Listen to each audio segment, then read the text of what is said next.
Hey everybody, this is Captain Yeet here for you for another Avatar The Last 10 Minute episode review. This is going to be Season 2, Episode 11, titled The Desert, Book 2, Earth. So let's get into it. So after the opening and the recap, we cut to right where we left off with Appa getting taken away by the sand bandits and everybody realizing, what just happened.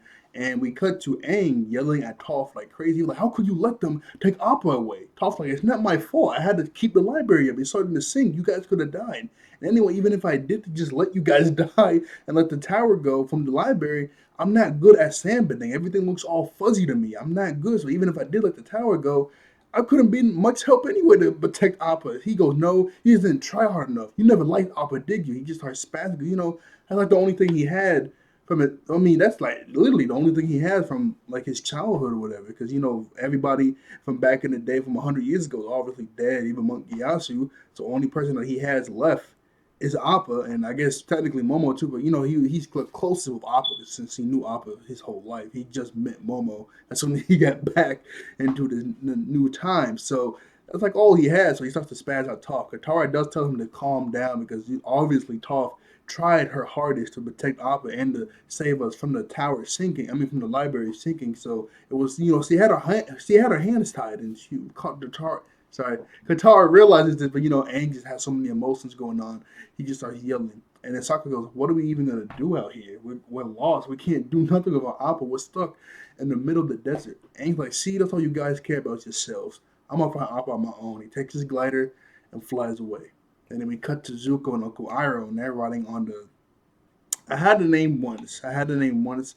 I don't know, the ostrich horse ostrich, whatever that weird animal they're riding on. They're riding on it, and oh yeah, also before I continue, I almost forgot to reveal something. So last episode, when the owl was talking about how do you guys think you guys are the first people to come here to find strategies to beat a war and think your means justify the ends. He said you guys are just like that firebender that came here a few years ago to find out how to defeat his enemies. And then we get a flashback to Commander Zhao. Remember when Commander Zhao said he found an earthbending temple or whatever, and he found that scroll that revealed that the moon and the water. I mean, yeah, the moon and the water spirits got physical forms now, and they're the koi fish in the North Pole. He found that at the library, which is really interesting. Anyway, I forgot to say that last episode, so let me say it here now. So we cut to them riding on the horse. All the vibrations from them on the horse, because the horse is like bouncing up and down, is really hurting Uncle Iroh's like scar that he got from Azula.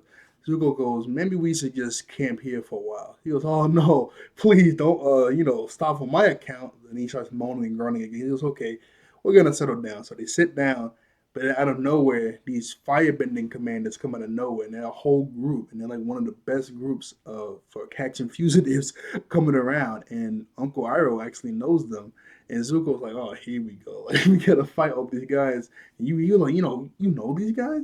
Uncle Iroh's like, "Yes, they are a really mean singing group, and they're really well trained. Each one of them specializes in a certain weapon. One has a ball and chain, one has a bow and arrow, one has a spear." And another one has what was the fourth one? I forget what the fourth one had. One had a ball and chain, one had a spear, one had the other one just had bombs. 'Cause I remember they took out everybody but one, and the other guy, and all he did was throw a bomb. Cause like the guy with the ball and chain threw the ball and chain at Uncle Iroh. Uncle Iroh deflected it, and it wrapped around one of the rhino's legs, and then Uncle Iroh jumped behind a rhino, slapped his butt. It starts to run off, and the guy with the ball and chain was connected to it, so he runs off with it. Then the guy with the bow and arrow, Zuko like throws some fire at the bow and arrow, and obviously the bow and arrow gets disintegrated, and then Zuko takes him out easily. So now there's only one guy left, and he has a mask on. And while Uncle Iroh and Zuko are running away on the horse, all he does is throw a bomb. So I guess his specialty is bombs. So he throws a bomb, and Zuko's like, "Man, I wish you had some friends that didn't want to kill us." And Uncle Iroh goes, "Huh? Friends that don't want to kill us." He starts to think for a little bit, and then we cut to the next scene, and we cut to Team Avatar still walking around. We get this little funny moment to where obviously they're in the hot desert. They've been walking for hours. So Sokka, he just stops for a moment. He goes, oh, geez, and then Toph bumps into him. He said, "Hey, can't you see where you're going?" Never mind. bad. He was like, my bad. Oh my, you can't see where you're going. Guitar's like, come on, we got to keep moving. We can't stop. We got to figure out a way to get out of here. And Toff asks for some more water. The only water that they have on standby is the water that Katara uses to water bend to fight her enemies. So she takes this big water droplet, cuts it into pieces. She lets Toff drink some, Momo drinks some, and Sokka drinks some. But when Sokka drinks, he goes, "What the? Wait, this is your bending water? You use it against the swamp guy. Ugh, this tastes disgusting. Hey, that's the only water they have, so I guess you're gonna have to deal with it." I mean, that's the only water that they have. So you're just gonna have to deal with it. But as soon as he says that, he goes, "Wait, there's more water right there." And they're like, "What are you talking about?" And there's this giant cactus there. Sokka takes his sword out, cuts the cactus in half, grabs the bottom piece. I don't know how to like cut him, and drinks the water out of it. And Qatar's like, "I don't know, you should be drinking that. What? This water trapped inside of this thing is really thirst quenching. You should try some." That's when he says that his pupils get super large and he starts to hallucinate. So, whatever was inside that cactus probably isn't too good for you. Look, he was like, "Man, you got to drink some of this. It's really thirst quenching." And then you see him just start to hallucinate. So he's taking some sort of drug. He just starts to hallucinate like crazy.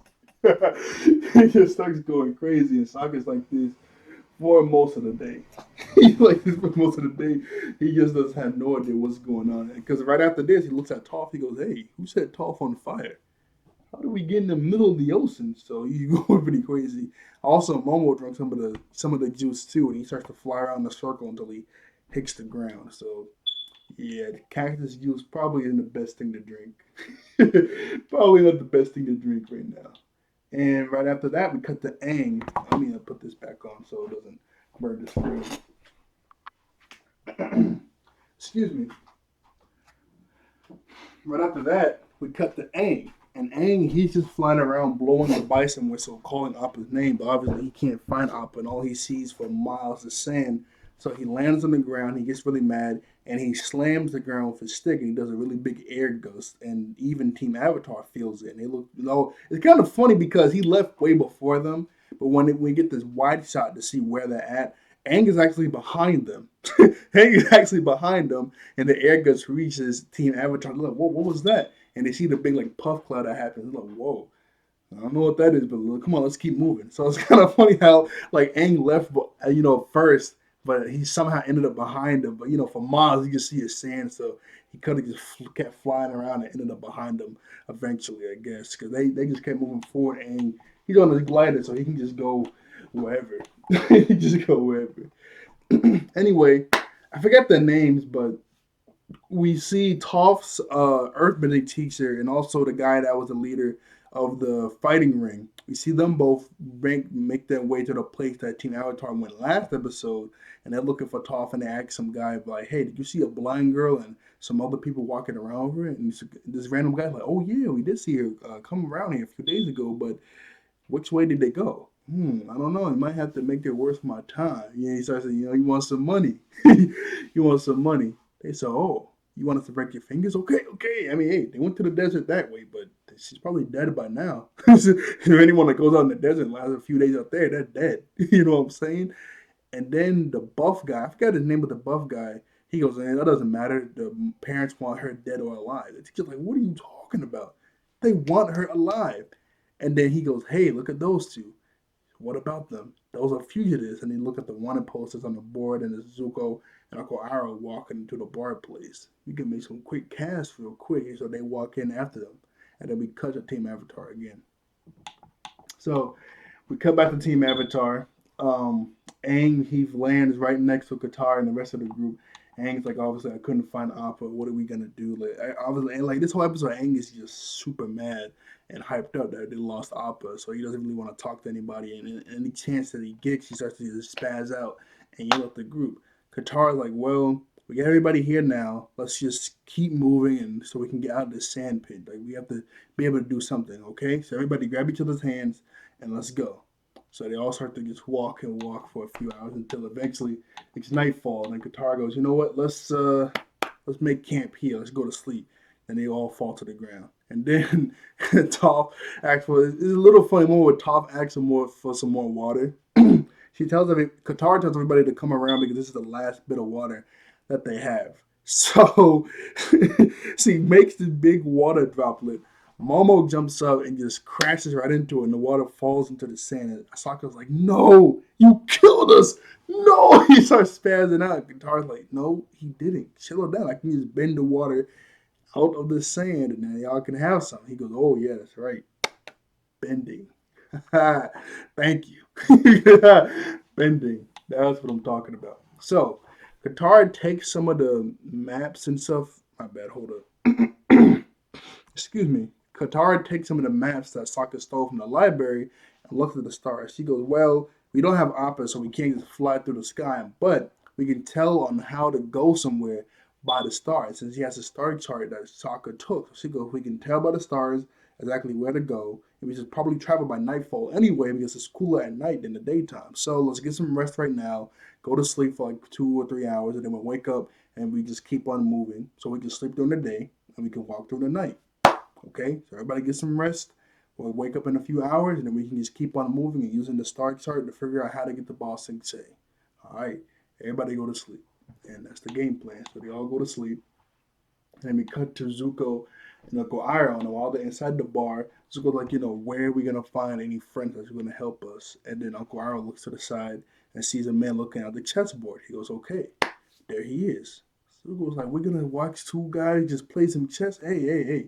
I got this, nephew, don't worry." So Uncle Ira goes over to the man, sits down, and they start playing chess. It's not called chess, but I forget like the actual name for it. But they start playing chess, and while they're playing it, they just keep putting tile after tile down until eventually the camera pans out, and it shows that they weren't playing chess. They made a huge they made a huge white lily flower on the chessboard, and then that's like the secret because it's like this really secret like organization based on the game, and that's how you know like someone's in it when they made like the big lily flower thing. So that you always let the guy knows Uncle Iroh's in there because he made it with him. He goes, "Okay, come with me, let's go." Right before that, it was pretty funny because Zuko was just watching them do that for like a few minutes, and he was like, "I'm gonna watch these two gas bags play chess. Can you guys hurry up, nephew? Please keep your patience." At the exact same time, the guy that was the leader of the fighting ring, he goes, "You know what? Let's go fight these guys right now. Let's go take the bounty in." And then the teacher's like, "No, no, no, no. We gotta chill out. This whole place is filled with refugees. I mean, this whole place is filled with like gangsters and stuff that want money. So they figure out that we're after a bounty on these guys. They're gonna want the bounty too, and we're gonna have to fight this whole place. So let's just be patient and wait for them to leave. Then we can ambush them and get the bounty. Okay?"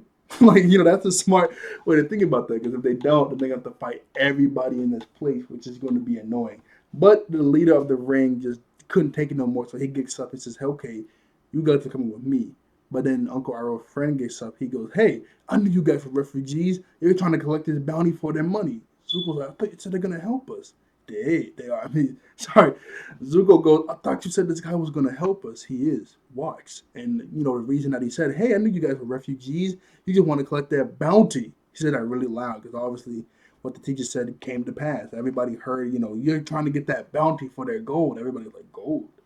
If I bring them in, we get gold?" Like the whole place gets up. So now the ringleader and the teacher have to fight off everybody while Uncle Iroh and Zuko run out of there. So that was a pretty smart plan. Pretty smart plan. I mean, he was helping him. Zuko's it's just kind of funny how hot headed he is. It's just so funny how hot headed he is. Anyway, we cut to Team Avatar and they wake up. Aang couldn't get any sleep because he just couldn't stop thinking about Appa. And he thinks he sees Appa, but actually it's a cloud. And then Katara goes, "Hey, look, it's a cloud. Aang, use your glider to fly up there and use my satchel to get some of the water outside of the cloud." Aang goes, "Okay." So he flies up there. He like he just flies into the cloud like 2 or 3 times, comes down. Katara takes the satchel. She goes, "Oh man, that cloud barely had any water in it." And then Aang goes, "Oh yeah, well, my bad. I'm sorry. I got all the water that I could." It's a desert cloud. What are you guys doing, huh? I'm doing everything I can to find Appa. What are you guys doing, huh? You guys just being lazy and doing nothing." Katara goes, "I'm just trying to keep us together. I'm just trying to keep us alive, but whatever. Come on, let's continue walking. Let's use this star chart to figure out how to get out of here and how to get to Ba Sing Se. Come on, let's go." So they start walking for a little bit until eventually Toff kicks something and falls over. And they're like, "Hey, Toff, are you okay?" He goes, "I kicked a huge boat or whatever." But the only thing that's poking out of the sand is like this little spike. They're like, "Are you sure that's a boat?" She goes, "Yeah, I kicked it hard enough to figure out what it is."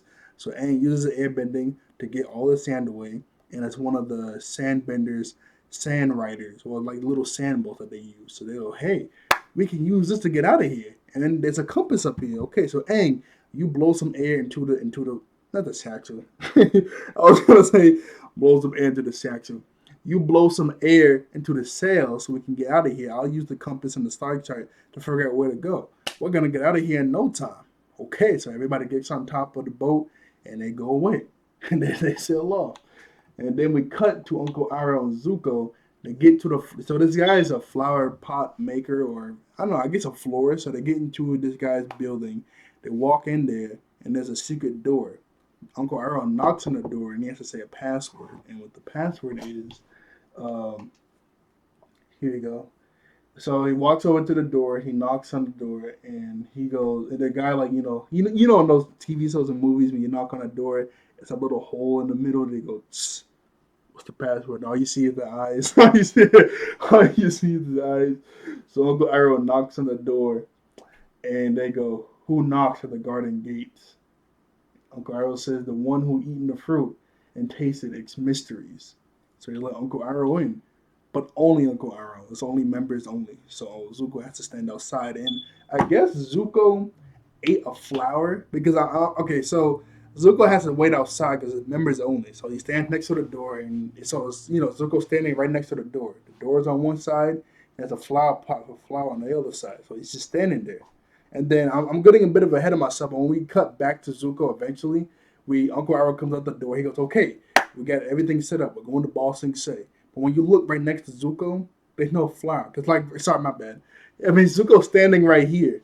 Uncle Iroh goes in. He goes, "Okay, so I guess I gotta wait." He turns to the side. He sniffs the flower. He goes, "Hmm." Then we cut back to Zuko. Uncle Iroh comes out of the door. He goes, "Okay, everything's all set up." The camera, is a wide shot, so you see everything. There's no flower next to Zuko. I'll show you guys. I'll show you guys. Look, look at this. He goes, "Oh, I'm sorry, nephew. Members only." Look at this. Look at this.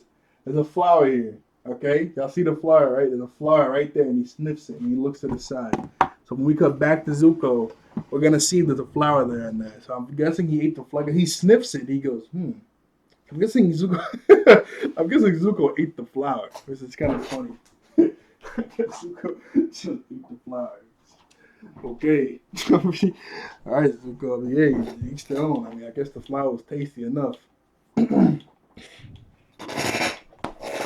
Anyway, we come back to Team Avatar, and Katara's like, "Man, this compass isn't really pointing anywhere. Besides that, whoa, it's pointing towards that huge rock. Maybe we can find some water there." Toff says, "Oh, finally." Sorry. Toff goes, "Finally." Sorry. Toff goes, "Finally, solid land. Maybe we can find some people there. Maybe we can find some water there." And then Angle, "Maybe we can find some sandbenders there." Like, he gets really excited while he's pushing the air through it. So they eventually get to this gigantic rock that seems to be the center point of this giant desert. They get there and there's nothing there but a bunch of giant holes on the top of the. Sorry. They get there, they walk up it, and there's nothing there but a bunch of giant holes. They walk inside the holes, and Sakura goes, "Hey, I think the cactus juice is wearing off. I think I'm, being normal now." And he looks to the side of the cave that they're walking into, grabs some stuff off the wall, and licks it. And he goes, "Ugh, this is disgusting. I don't feel so good." Katara says, "You just got over the cactus water, and you're gonna lick something that's off of the wall? I'm a really curious guy." And Toph's like, "This isn't a," I mean, not Toph, my bad. Yeah, Toph, he uses her feet. He goes, "This isn't just a normal cave. It was carved by something." And he goes, "Oh, yeah, look at the shape of it. Yeah, it had to be carved by something." Toph goes, "Yeah, and there's something buzzing in here. And it's coming forth." So they all run outside, and it's these giant vulture bees that they start to fight. And nothing really cool happens until, because, Toph's using her earth bending. My bad. Hold up. Okay, I'm back. So Toff is using her earth bending to hit the giant vulture bees, and Aang is using his air bending. Sokka is trying his best, but he still isn't fully over the cactus use because he keeps missing and whacking at nothing until eventually one of these vulture bees grab Momo, and Aang's like, "I'm not losing anybody else." So he starts to fly after the vulture bee that grabbed Momo. And then Toph, these things are flying around, so Toph can't really see where they're at in the air. So Katara helps her, which is pretty good. He grabs Toph's shoulders. He goes, "Okay, Toph, There's one right there, 12 o'clock. Sorry, there's one right there. It's 12 o'clock. Boom. She hits it. Okay, Toff. There's one right in front of you. Boom. Like teamwork. Teamwork. She can't see, but Katara can. So teamwork. And Katara, she can't fight because all the water that's around here is the water that was inside of her satchel, but she used all of it to help everybody drink. So she doesn't have anything. She doesn't have anything to fight. We get this really cool scene to where Aang catches up with the vulture bee, knocks Momo out of the vulture bee's hand. They both land on the ground, and Aang uses this airwave to just snipe it. Like it's super far away, and Aang just snipes it. And he has like a really mean look on his face too when he snipes it. Look at this. He just snipes it and just keeps on walking like nothing. He just snipes it way out of there. Boom, and it falls and it dies, and the Aang just walks away like, yeah, okay, let's keep moving. Let's keep it moving. Let's keep it moving. I'm done with these things, man. So after that, we cut to Toph, Katara, and Sokka getting surrounded by the vulture bees, and then a bunch of sand just starts to erupt from the ground and boom, takes them all out. And they're like, what the heck was that? But when the sand dissipates, there's a ton of sandbenders. And then Aang obviously lands because he's really mad. And then we cut back to Zuko and Uncle Iroh. Look at this. There's no plant next to him. See? I think he ate the plant. You remember that plant? There's no plant in the pot anymore. So I'm guessing he ate the plant. I guess it smelled good enough.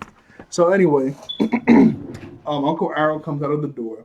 Like I said, he's like, okay, everything's set up. We're going to Ba Sing Se. Zuko's like, why are we going to Ba Sing Se? That is the Earth Kingdom capital. Uncle Iroh friend goes, there's a ton of refugees there.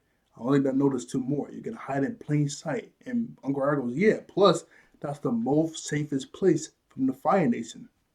Obviously, it's not aligned with the Fire Nation. The Fire Nation has been trying to bust in there, and Uncle Iroh says, even I couldn't bust in there. So, hey, that'll be the safest place for us right now. So it's okay. I guess it's better than nothing. It's better than nothing. But as soon as they say that, though, the bodyguard, the teacher and the ringleader both are outside of the door looking for them. So they have to figure out a plan to get out of here without fighting them. Then we cut back to Aang and everybody talking to the Sandbenders, and obviously Aang is really mad because he wants to know where Appa is. And while they're talking, is this one guy that's like the leader. He goes, "Hey, how come you have a Sandbender boat? Did you steal it? It seems like you stole it from the Haida tribe." And Katara's like, "No, we found it in the sand. We're traveling with the Avatar. Our bison got stolen. We're trying to get to Ba Sing Se." And this other kid right next to the lead, he goes, "Man, they're lying, man. We can't help these guys. Who knows the Avatar?" But as soon as he starts talking, the camera zooms in on Toph, and Toph's like, listening. She goes, "Wait a second. That's one of the guys that stole Appa. He was like, the main one." They're like, "Are you serious?" So angry. He gets hyped up. He goes, "Where's my bison? Where's Appa?" I don't know what you're talking about. Then he starts to destroy all the Sandbender ships. He goes, "Hey, where is Appa now?" He goes, "Yeah, that's in the guy." Sorry, and the guy after Aang starts to destroy some of their boats. Toph starts to hear the guy speak again. He says, "Hey, what are you doing?" He goes, "Oh yeah, that's him. I never forget a voice. That's the one that says let's put a muzzle on him." He goes, "What? No, she's lying." And then the guy turns to the side. "What did you do?" Because Aang is getting hyped up, just destroying everything, just making air go everywhere. Until eventually, when Toph says, "Hey, that's the guy that said put a muzzle on him. You put a muzzle on Appa?" He goes into the Avatar state. He goes into the Avatar state. So this isn't good. Uncle Iroh and Zuko were able to get away because they hid into some flower pots, and some guy just like drug the flower pots out of there. So obviously they don't know the people inside of those things, so they're able to get away. They bust into the flower pot shop, and they can't find Uncle Iroh or Zuko. And the ringleader goes, "You know what? Let's just keep looking for the girls, whatever. Like those two guys or whatever. Let's just keep looking for Toph." Then we cut back to Aang, and like I said, he's in the Avatar state, so he starts to go crazy. They're like, "What do we do?" Sokka's like, "We can't do anything. We gotta run." So he grabs Momo, grabs Toph, and they just run away. So does all the Sandmen. So they're like, "No, wait, please, we can help you out. I didn't know it was your bison. I didn't know it was the Avatar's bison. My bad. We sold him off to a dealer in Ba Sing Se. He's probably dead by now. We can take you out of this desert. We can take you to Ba Sing Se." But Aang, he's not hearing any of this. He's in the Avatar state going crazy, and he makes a big air dome, and he starts to flap in the air. Everybody runs away but Qatar. Qatar has like no emotion. She just looks at whatever. She just looks at everything that's going on. She looks at Aang, grabs Aang by the arm. Aang like starts to levitate down a little bit and looks at her. And Qatar just looks at Aang and she hugs Aang, and then the avatar state dissipates, and Aang starts to cry a little bit, and that's when we get the credits. You know what I mean? At first, I was like, how could Qatar even do this? Because he's making like this giant air dome, so something like that really mess her up. But I guess not. But I really guess not. But look at this. Like, it was just like the fact that she had like really no emotion when she like grabbed Aang by the arm and like levitated him down a little bit. Like just because obviously he knows Aang's hurting right now, and Aang's really sad that he lost Appa. So obviously he's going crazy into the Avatar state because he did this before at the Southern North Temple, you know. But it was just like how she wasn't getting hurt at all by this, and how she just like had no emotion. And grab, look at this, just no emotion. Just like let Aang come down, hug them. The Avatar state dissipates a little bit, and then we just get the credits of Katara and Aang just hugging for a little bit while he's crying. I mean I mean this was a really nice moment, really nice moment. The Avatar state dissipates, and he's just crying, and then we get to the credits. And that was it. So, like, share, and subscribe. I'll see you all later. Thank you all for watching. Thank you all for being wonderful human beings. And I'll see you guys next time. Bye bye. All right.